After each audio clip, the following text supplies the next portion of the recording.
parents sent it to each other, as did teachers, principals, and coaches. Suddenly, I found myself in the middle of an urgent discussion, one that started years ago with the psychologist Madeline Levine's groundbreaking 2006 book, The Price of Privilege, in which she wrote about the emptiness, anxiety, and depression among the high-performing adolescents she treated in her practice. Now there was data to back up Levine's experiences. The profound, unsettling paradox was undeniable. Students who are afforded every opportunity were statistically more likely to experience worse outcomes than their middle-class peers, according to tangible measures of well-being. Worrying about the well-being of high-performing students can feel awkward, even absurd. After all, most of them come from families who don't have to worry about housing or health care and can afford to spend money to alleviate their problems. Do these families really need our attention? With so much suffering in the world, do the hardships of the children of the top 20% of Americans matter? Without a doubt, youth who live in poverty and face hunger, violence, and discrimination are significantly more likely to experience adversity than their peers in high-achieving schools. There is no question about that. But as the researcher Sonia Luther put it when I raised those very questions, no one is putting pain on a scale. A child in pain is a child in pain, and neither chooses their circumstance.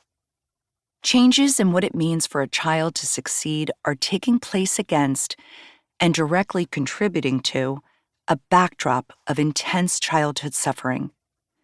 We find ourselves in a true national crisis, collectively facing a devastating epidemic of stress, anxiety, and depression among our youth. So much so that in 2021, U.S. Surgeon General Dr. Vivek Murthy issued a rare public health advisory on the topic. Recent national surveys of young people have shown alarming increases in the prevalence of certain mental health challenges. In 2019, 1 in 3 high school students and half of female students reported persistent feelings of sadness or hopelessness, an overall increase of 40% from 2009. The mental health of young people is shaped by many factors, noted Murthy, from their genes to their relationships to larger social forces like messages in media and popular culture that can erode their sense of self-worth, telling them that they're not good-looking enough, popular enough, smart enough, or rich enough. But the takeaway is clear. Living with toxic stress is harming a large portion of our youth, and as the adults in the room, it is our job to do something about it. As both a journalist and a mom of 3 adolescents, I felt compelled to find out more. In early 2020, I conducted a first-of-its-kind national parenting survey with the help of a researcher at the Harvard Graduate School of Education. I wanted to understand the pressure kids and parents were feeling and why they felt it. The survey struck a nerve. Conversations about it popped up on parenting websites and on Facebook feeds. In just a few days, over 6,000 parents around the country had filled it out. Achievement pressure wasn't just an issue of a few isolated communities. It was affecting families from coast to coast. Parents were eager to share their experiences and thanked me for the opportunity to talk openly about what everybody was feeling, but nobody was saying.